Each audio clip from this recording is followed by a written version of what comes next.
जैसा कि आप लोगों को मालूम है कि आपका ये जो पेपर है 01 childhood, child development and learning, तो हम आपको यहाँ पर ये बताने जाएंगे कि ये पूरा का पूरा पेपर सिर्फ आपको भूतकाल में अपनी मेमोरी में लाने की आवश्यकता है, क्योंकि मनोविज्ञान की अपनी एक भाषा होती है, उस भाषा को समझने की आवश्यकता है। और तीसरा, सीखना क्या है, इन अवस्थाओं के दौरान हमें विभिन्न चीज़ें कैसे सीखना है, इन पर केंद्रित है। ऐसा एक भी सेगमेंट, ऐसा एक भी चैप्टर, ऐसी एक भी बात नहीं है जो आपको मालूम ना हो। तो यदि हम इस पेपर को, पहला पेपर है, बहुत अच्छे से हल करना चाहें तो बिल्कुल भी कठिन नहीं है, आप निश्चिंत रहें। सिर्फ आसानी से एक बार इस पूरी किताब को उलटिए पुलटिए, बीच बीच में जो क्वेश्चन दिए हैं उनको करने की कोशिश कीजिए, उनका अर्थ समझिए, उनकी विशेषताएं लिखिए, उन विशेषताओं में उस बच्चे की जगह अपने आप को फिट करके देखिए और ये कोशिश करिए कि इस अवस्था की क्या समस्याएं होती हैं और इस अवस्था में किस तरह की शिक्षा के प्रावधान होते हैं। तो ये सारी चीज़ें आपको इस किताब में block number 1, block number 2, block number 3, block number 4 के माध्यम से पूरा का पूरा यहाँ पर दिया गया है। जिसमें एक बहुत अच्छी बात यह है कि अगर हम मान लीजिए कॉन्सेप्ट समझना चाहें तो सबसे पहले हमें मालूम होना चाहिए ब्रॉड जो हेडिंग है उनके अर्थ क्या हैं, वो आप लिख लें। अगर आपको लगता है कि ये हिंदी मीडियम की किताब है या ये अंग्रेजी मीडियम की किताब है, तो मार्केट में बहुत सारे 20 क्वेश्चन से लेकर बहुत अच्छी अच्छी किताब है। एक पीडी पाठक की, प्रीति वर्मा की, कई किताबें मार्केट में हैं जो आप पुरानी किताब भी खरीद कर इन सारे कॉन्सेप्ट के अच्छे नोट्स बना सकते हैं, अपना अच्छा असाइनमेंट कर सकते हैं। तो यदि हम बात करें कि concept of growth and development की वृद्धि और विकास क्या है, तो इसको भी हमें इस तरीके से लेना पड़ेगा कि बायोलॉजिकल पर्सपेक्टिव में ग्रोथ और डेवलपमेंट क्या है, साइकोलॉजिकल अगर बात करें, सोशियोलॉजिकल बात करें सामाजिक दृष्टिकोण से, और हिस्टोरिकल पर्सपेक्टिव में अगर हम बात करें कि ऐतिहासिक रूप से किस वैज्ञानिक, मनोवैज्ञानिक ने कब कब किस परिभाषा को कैसे परिभाषित किया है। तो ढेरों परिभाषाएं आपकी कोर्स में, किताब में दी हैं, पर आप कोशिश करो कि अगर आपका माध्यम जो भी है उस माध्यम में पढ़ने के बाद इनको कहीं ना कहीं ऐसा नोट डाउन करो कि कुछ परिभाषाएं आपको याद हो जाए। तो मैं एक ब्रॉड उसमें बता देती हूँ कि ग्रोथ एंड डेवलपमेंट क्या है। वृद्धि एवं विकास।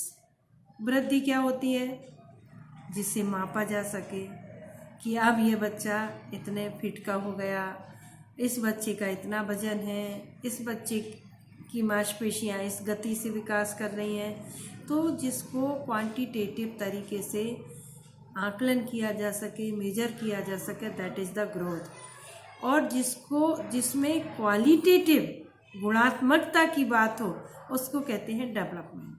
तो डेवलपमेंट भी 4 प्रकार का होता है।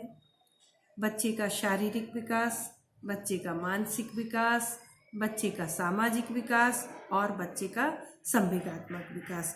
इन चारों के बारे में आपको थोड़ा थोड़ा सा पढ़ना पड़ेगा, और इतना सब पढ़ने के बाद आपको मालूम पड़ेगा कि what is the difference between growth and development, कि वृद्धि क्या है और विकास क्या है। जो एक निश्चित समय पर जाकर रुक जाती है वो वृद्धि है।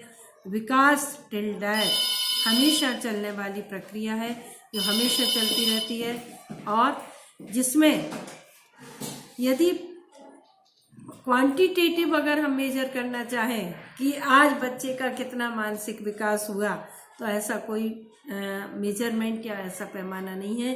बच्चा जो भी देखता है, बच्चा जो भी सुनता है, बच्चा जो समझता है, एनवायरनमेंट, वातावरण से जितना उसका इंटरेक्शन होता है, जितने लोगों के संपर्क में आता है, बच्चा लगातार कुछ ना कुछ सीखता रहता है। सीखना एक अनवरत नितांत रूप से चलने वाली वह प्रक्रिया है जो टिल डेथ तक, जब तक कि व्यक्ति का अंत नहीं हो जाता है तब तक सीखना लगातार चलता रहता है। तो सीखने की अगर हम बात चाइल्डहुड स्टेज में करें तो अति शीघ्रता से सीखना बच्चे की फितरत में होता है। उसको याद रखना, उसको अवसर मिलने पर पुनः पहचानना, ये बच्चे की फितरत या बच्चे के कैरेक्टरिस्टिक्स में होता है।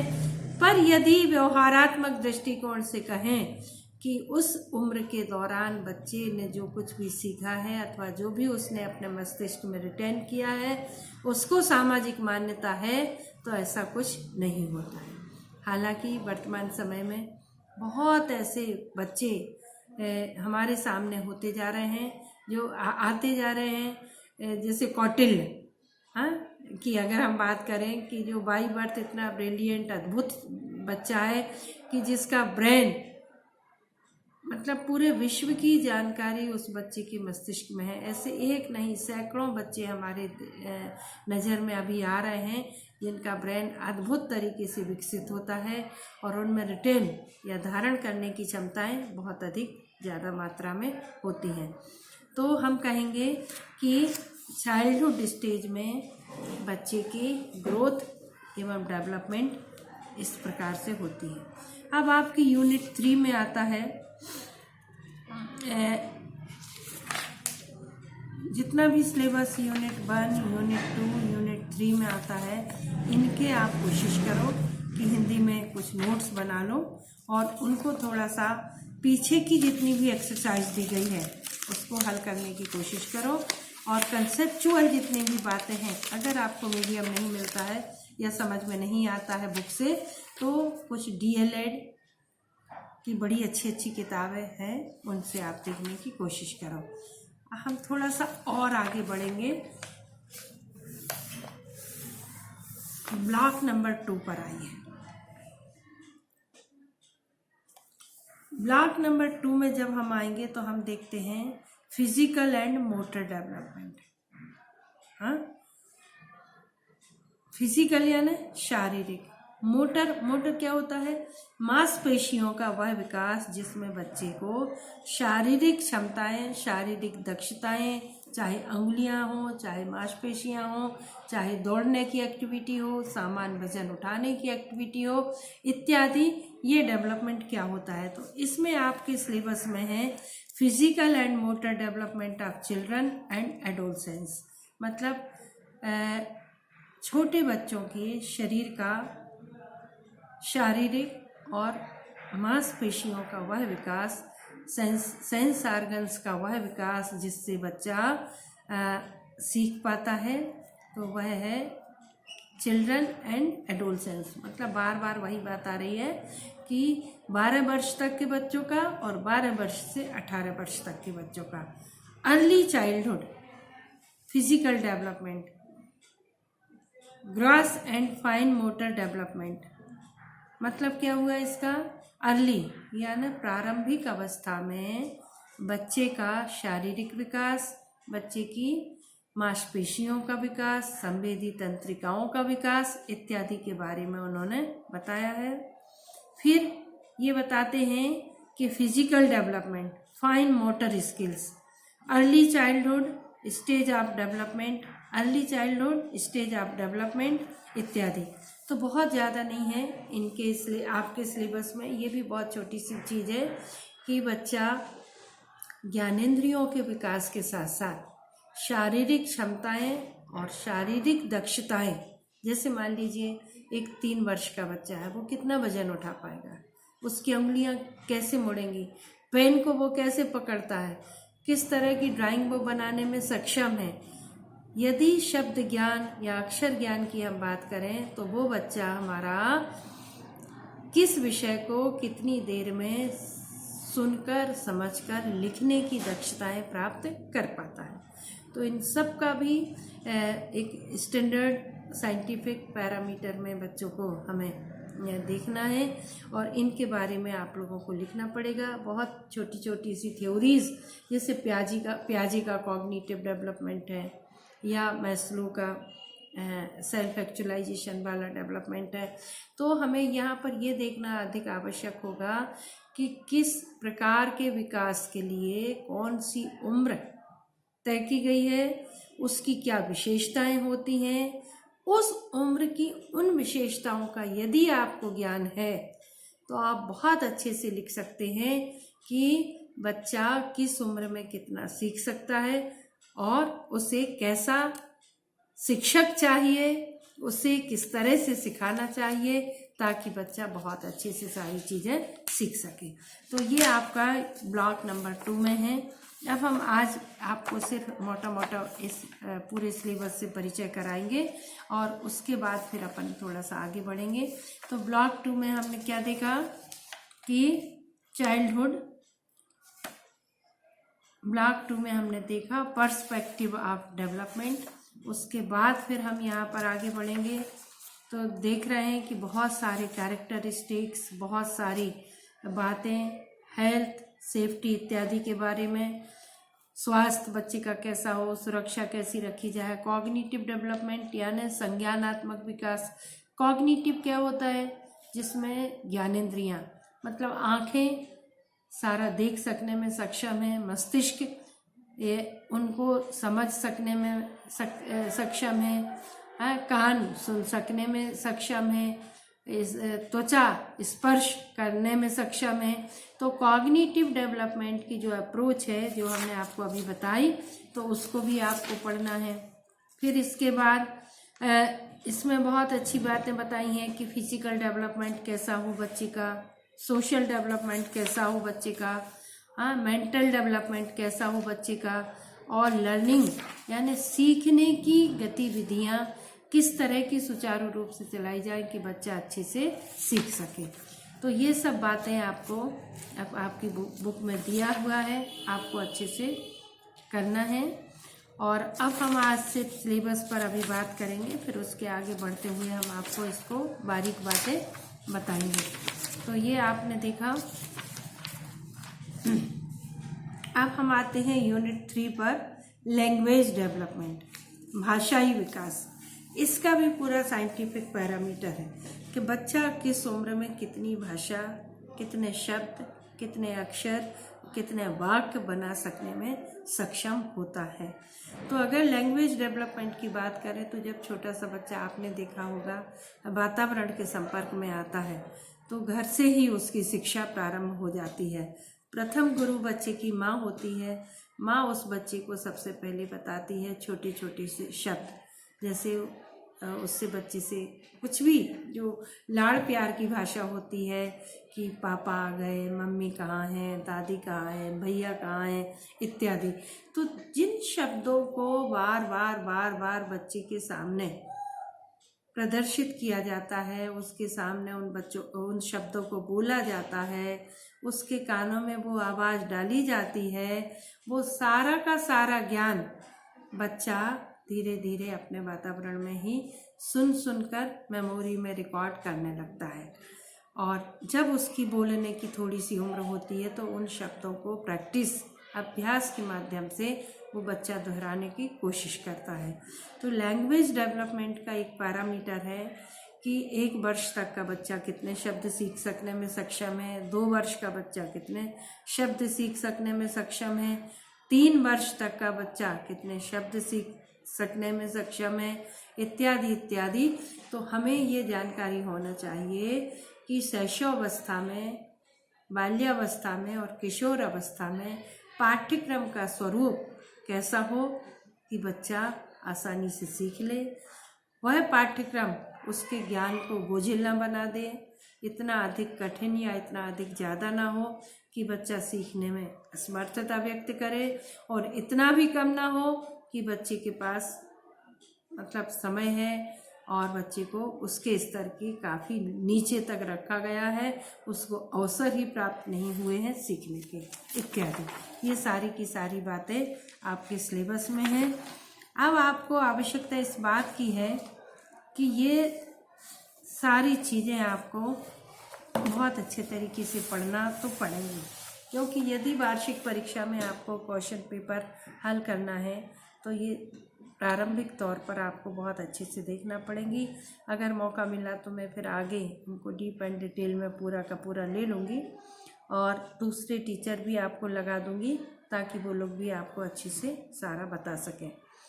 अगर यूनिट 4 पर हम आते हैं तो यूनिट 4 का सिलेबस इसमें जो आपकी बुक में दिया हुआ है, self and moral development. Self क्या है? स्व, खुद का विकास। मॉरल क्या होता है? नैतिक विकास। तो शैशवावस्था विकास की वह अवस्था है जहाँ ये शब्द बच्चे की डिक्शनरी में नहीं आते हैं। बच्चा ये नहीं समझता है कि सेल्फ मुझे अपने कैरेक्टर का, मुझे अपनी पर्सनालिटी का, मुझे अपनी बुद्धि का, मुझे अपने व्यक्तित्व का, मुझे अपने एटीट्यूड का, मुझे अपने एप्टीट्यूड का कैसा विकास करना है कि मैं सेल्फ अपने आप में एक बहुत पावरफुल पर्सनालिटी बन जाऊं। और मॉरल डेवलपमेंट की भी बात अगर शैशवावस्था में करते हैं तो मॉरलिटी के पॉइंट ऑफ व्यू से नैतिकता क्या होती है और अनैतिकता क्या होती है, इसके बारे में भी शैशवावस्था में बहुत ज़्यादा बल नहीं दिया जा सकता। पर शैशवावस्था के तुरंत बाद की अवस्था जो होती है बाल्यावस्था, बाल्यावस्था विकास की वह अवस्था है जिसे नींव की अवस्था भी कहा गया है। नींव का अर्थ ये होता है कि किसी भी, जैसे हम इमारत बनाने जा रहे हैं, अगर हमारी नींव मजबूत होगी तो निश्चित रूप से उस पर खड़ी होने वाली इमारत बहुत मजबूत होगी। तो 3 वर्ष या 5 वर्ष से लेकर 12 वर्ष तक चलने वाली जो बाल्यावस्था या चाइल्डहुड स्टेज है, उसमें बच्चों की आदतों का, बच्चों की संवेगों का, इमोशंस का, बच्चों के ज्ञान का और बच्चों की एक्टिविटीज़ या क्रियाविधि का बहुत परफेक्शन लेवल पर बहुत सावधानी पूर्वक अगर विकास किया जाता है तो बच्चा बहुत ही ज्ञानवान बनने की दिशा में अच्छी आदतों वाला, अच्छे आचरण वाला, अच्छी समझ वाला ऐसा बच्चा सांचे में ढलना शुरू हो जाता है, जिससे बहुत अच्छे किशोर या एडोलसेंस स्टेज के द्वारा एक बहुत अच्छे नागरिक की अपेक्षा की जा सकती है। तो बाल्यावस्था में यदि शिक्षक एवं समाज बच्चों को सावधानी पूर्वक उनके अंतर मन में वो सारी चीज़ें डालने की कोशिश करता है जो बच्चों को लाइफ लॉन्ग काम आएंगी, तो वो स्थायी रूप से दिया जाने वाला ज्ञान होगा जो बच्चे को किशोर अवस्था में भी विचलित नहीं करेगा। तो चाहे वो सुनने की एक्टिविटीज़ हों, चाहे बोलने की हों, चाहे कुछ पढ़ने की हों और या लिखने की हों, इन सारी दक्षताओं में दक्ष करते समय ध्यान रखना चाहिए कि बच्चे को बहुत ऑथेंटिक, बहुत एप्रोप्रिएट, बिल्कुल रिलेटेड टू सब्जेक्ट, विषय से रिलेटेड और ऐसा कुछ ज्ञान दिया जाए जो बच्चे को किताब से, पाठ्यक्रम से, वातावरण से, समाज से जोड़ने में सक्षम हो।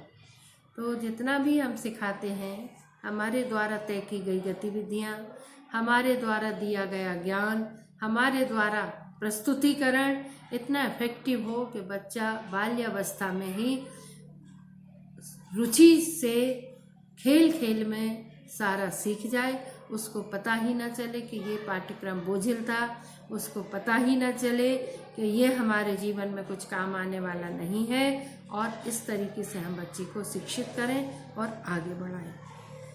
अब बात आती है किशोर अवस्था की कि मॉरल एंड, पहले सेल्फ का विकास किशोर अवस्था में कैसा होना चाहिए, मॉरल नैतिक रूप से किशोर अवस्था में क्या स्वरूप होना चाहिए। अब मैं इस पर थोड़ी सी आपसे बात करूंगी। देखिए, जिस प्रकार से बाल्यावस्था को किसी के जीवन की नींव के विकास की अवस्था कहा है, उसी प्रकार से किशोर अवस्था को तूफान एवं संघर्ष की अवस्था कहा है। तूफान क्या होता है? तूफान जो किसी भी एक स्थिति को विचलित करने में सक्षम होता है, एक जमी जमाई बहुत अच्छी स्थिति को परिवर्तनशील बनाता है। ठीक उसी प्रकार से बच्चे के व्यक्तित्व को यदि हमें बहुत आगे अच्छा सुदृढ़ बहुत संबल व्यक्तित्व उसका बच्चे का बनाना है, तो हम क्या कर सकते हैं कि किशोर अवस्था में दिया जाने वाला ज्ञान ऐसे कुशल शिक्षकों के द्वारा दिया जाए कि वो सारे के सारे शिक्षक उस उम्र के साथ तालमेल बिठा सके जो बच्चे की तूफान और संघर्ष की अवस्था है। संघर्ष से आशय तो आपका क्या होगा, 12 वर्ष से 18 वर्ष की उम्र में संघर्ष बच्चे का इस तरीके से होता है कि शारीरिक विकास अपने चरम पर होता है। बच्चे के शरीर से निकलने वाले एंजाइम्स का सीक्रेशन अपने चरम पर होता है। बच्चे की बॉडी कंप्लीट 12 वर्ष से 18 वर्ष के बीच में कंप्लीट डेवलपमेंट। अब तो और जो वातावरण में परिवर्तन के कारण या रासायनिक चीज़ों के अत्यधिक उपयोग के कारण अगर देखें तो ये सारे परिवर्तन 10 वर्ष से दिखाई देने लगते हैं। तो लड़कों की क्या विशेषताएं होती हैं, उनका संपूर्ण शारीरिक अंगों का विकास, प्रजनन अंगों का विकास इत्यादि होता है। शरीर से निकलने वाले जितने भी सीक्रेट होने वाले ये एंजाइम्स इत्यादि होते हैं, इनका सीक्रेशन बहुत ज़्यादा बढ़ जाता है। बच्चा बहुत ही अनस्टेबल, मानसिक रूप से बहुत ही अनस्टेबल को क्या कहेंगे हम कि मतलब अस्थिर स्थिति में आ जाता है। पल में तोला पल में माशा वाली बात होती है कि जरा में नाराज हो जाएगा, जरा में वो बच्चा खुश हो जाएगा। इस उम्र में बच्चा एक दिवा स्वप्न की स्थिति में रहता है। डे ड्रीमिंग का अर्थ ये होता है कि बच्चा सोच रहा है ऐसी बातें कि अगर वास्तविक धरातल पर देखी जाए तो वो संभव होना मुश्किल होती है। पर काल्पनिक दुनिया जो होती है बच्चे की, उसमें बच्चा सोचता रहता है कि मैं एक सुपर हीरो हूँ, मैं बहुत बुद्धिमान हूँ, मैं बहुत स्टाइलिश हूँ, मैं कुछ भी काम कर सकता हूँ और मैं बहुत बड़ा हो गया हूँ। जबकि उसके परिवार और समाज के लोग उसकी इस अवधारणा के जस्ट विपरीत होते हैं। तो किशोर अवस्था में यदि कहें कि सामंजस्य बनाने की बात समाज से, परिवार से, अपने आप से अगर कहा जाए तो बहुत ही कठिन होती है। माता पिता की दृष्टि में वो अभी बच्चा होता है और शारीरिक उथल पुथल और मानसिक रूप से परिपक्वता होने के कारण वो बच्चा अपने आप को बहुत बुद्धिमान समझता है। तो इसी कश्मकश में, इसी उथल पुथल में, इसी उधेड़-बुन में उसका वातावरण और पर्यावरण से संबंध बिगड़ जाता है। वो ऐसे इस प्रकार के बिहेवियर करता है कि जो समाज में लोगों को उसकी अनुचित व्यवहार के रूप में नज़र आते हैं। कभी भी कुछ भी अभिव्यक्त कर देना, बोल देना, कभी भी कुछ भी काम में जोश दिखा देना, और जो काम उसको समाज या परिवार से सौंपे जा रहे हैं तो उसमें उतनी ही रुचि लेना जितना उसका शारीरिक उथल पथल, यानी समझ पा रहे होंगे आप लोग कि एंजाइमेटिक सीक्रेशन जितना अलाउ करे उतना बच्चा अपने आप को रिप्रेजेंट करता है।